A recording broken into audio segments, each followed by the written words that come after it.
But in the process, you also made a decision, you and Leon Rose, to relieve Tom Thibodeau of his head coaching duties. And Mike comes in, has done a really nice job thus far. Can you walk us through what the thinking was at the time you made it? If it was just Leon coming to you saying, we need a change, if you guys collectively thought the team needed a different voice in the locker room, and what was the genesis of moving on from Tom? Well, look, Leon and I talk about everything. Right, even not basketball stuff. Got it. So,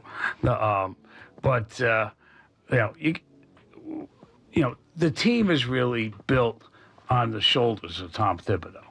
Right, he built that core. Sure. Right, we went as far as we did last year, and so you really got to take your hat off to Tom. And we definitely do, because Tom Thibodeau, make no mistake about it, last year going up against the Pacers, that was a real championship team. It didn't look like it on paper when it comes to the names, but just the way they were built, they really revealed who they were in the finals. A team that was well coached and had a bench that had 4 to 5 guys who were getting into these games and impacting it consistently throughout the playoffs. They had OKC on the ropes in Game 4, and it looked like they were going to go up 3-1, but unfortunately for them, they couldn't quite close it out when OKC was cold from the field in that third quarter. The only difference between the Tom Thibodeau Knicks from last season and the Oklahoma City Thunder was the way that they responded in Game 2 after the Pacers stole Game 1. That Eastern Conference Finals, when we all look back at it, there was very little breathing room for the Knicks to make mistakes, period, in that series.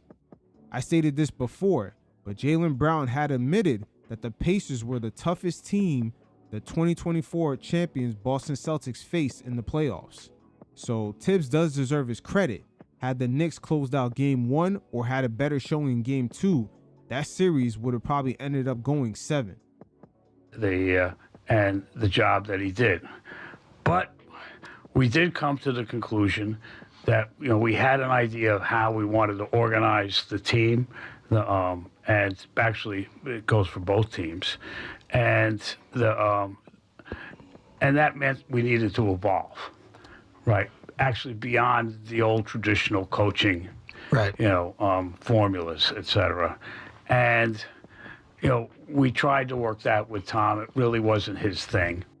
And unfortunately, that not being Tom Thibodeau's thing came back to haunt him, because out of the final 4 teams that was left in the playoffs between the Knicks, Pacers, Thunder, Timberwolves, the Knicks were the only team that was not consistently using their bench.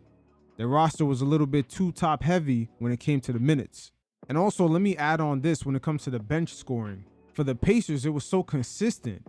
Even in Game 5 with the Knicks winning, the Pacers bench was still able to drop 56 points. So regardless if the Knicks had closed out Game 1 or not, there was always going to be very little breathing room to make mistakes throughout that whole series. I don't want to put words in your mouth. From that, do you mean like not using the bench that much, the style of play? What are you referencing there? That's some of it, right? But it is much more about style of leadership, right? Collaboration versus sort of lone wolf type of thing. Yeah, got it. So thank you for giving me the word. I got you. That's better than the one I was thinking of. But because of the way, particularly basketball, but also hockey too, the way the sport's evolving, the how much more complicated it is. We're very, very big on development in both clubs. Because you can't. It's not like the old days, like the old Yankees, where you get Reggie Jackson and this guy that put together a team. It's almost impossible to do that in the NBA. You have to home grow, some of your talent, and that also builds up trade currency, etc. But it's a development thing. Hey, right there, James Dolan is making reference to the new CBA, something I've expressed for a couple of seasons now. A couple of you fellas looked at me like I was bugged out. But within these new rules, the days of just buying out star players is over. Now, because teams don't want to hit that second apron and just deal with all those restrictive penalties to making your team better from year to year, they're going to have to land on a lot of gems late first rounds all the way to the second, and even undrafted. So in a way, the NBA today, no matter where you get drafted, your money-making potential is really unlimited. Fred VanVleet went undrafted. He signed over $100 million contract. Look at Jalen Brunson right now with the Knicks. You could even look at Jimmy Butler. He signed multiple $100 million contracts. So the landscape today is definitely a lot different, and there's going to be a more focus on trying to avoid hitting that second apron. You could dip into it for 1 year, but you got to pivot away and flex out of it for maybe the second or third year. Look at the Boston Celtics with Jason Tatum and Jaylen Brown. They quickly had to dump guys off, even though they were considered a championship contending team, because they don't want to deal with the penalties. And with knowing that situation, eventually we're going to have to take a close look at Karl Anthony Towns and how that will affect the Knicks after next summer. This current version of the Knicks was never built to last long. They've already had a couple attempts at perhaps competing for a championship, and this season may be the last one with this current version of the Knicks. But it's a development thing, and that's a team of people. There's literally 20 people, right, who are specifically, dedicated to developing the players, to getting their skill levels up, to getting the strategy on the court in, right? So part of that's develop players that become trade pieces, develop players that obviously become valuable depth guys off your bench. Right, and that's important for the development of a franchise. AKA Mitchell Robinson. He's coming through clutch for us right now. Shout out to Money Mitch. He's one of the longest tenure Knicks I've seen in a while. Right.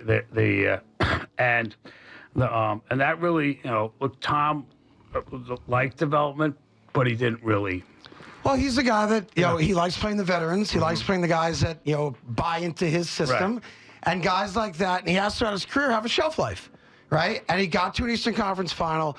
You guys collectively had to have felt that while the run was great, and he gets a lot of credit for being a part of the Knick turnaround, that you couldn't win a title with him. That had to be the thinking.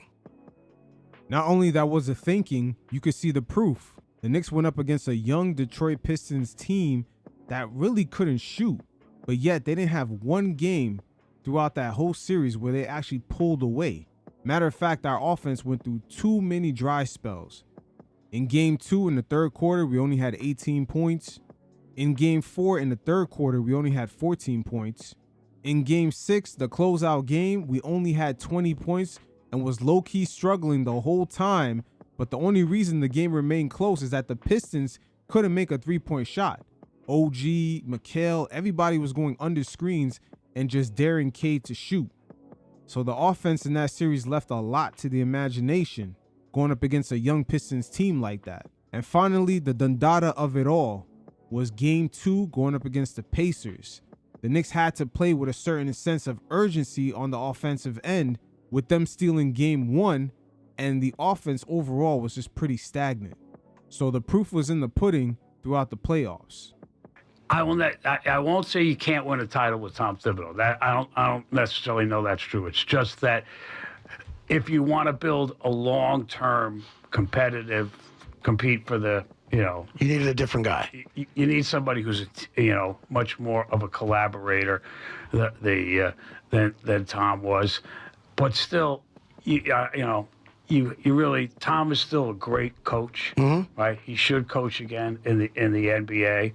If I had a franchise that I was, just starting with, et cetera, he would be a gold mine to get. That's facts. Everywhere Tom Thibodeau has gone, they kind of struggled afterwards. I believe the Knicks right now is one of the first teams where this really is not necessarily the case, because the team relatively is still at their peak. But when he left Chicago, that team instantly fell off, and the same thing in Minnesota.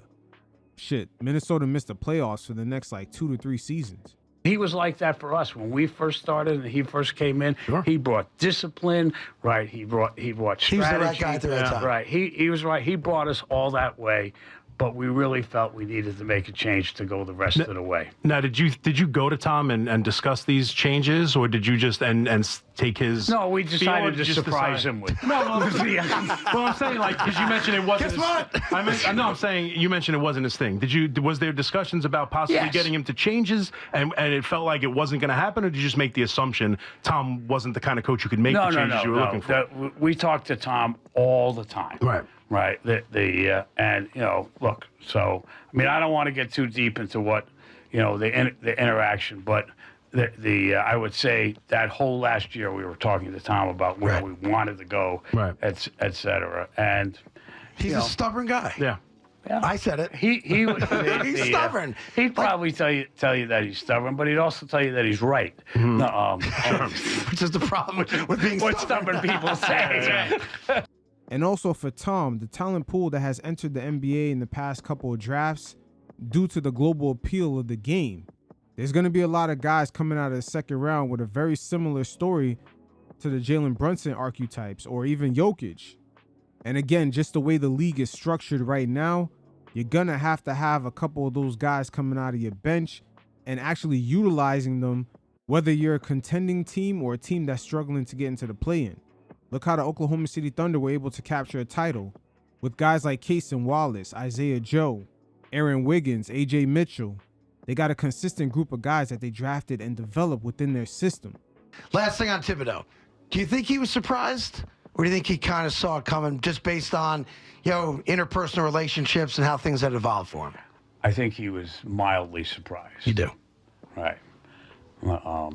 Like I said, he's a great coach, right? So he had probably a reason to be surprised. I believe the only surprise was how quickly the Knicks fired him after the season ended. Because had they done it right before free agency and with the finals ending, they would have seen the reality that the Indiana Pacers were a championship team the whole time. But shout out to Tibbs, he definitely deserves his flowers because he did set a standard when the Knicks were coming off those seasons with David Fizdale and fucking Jeff Hornacek.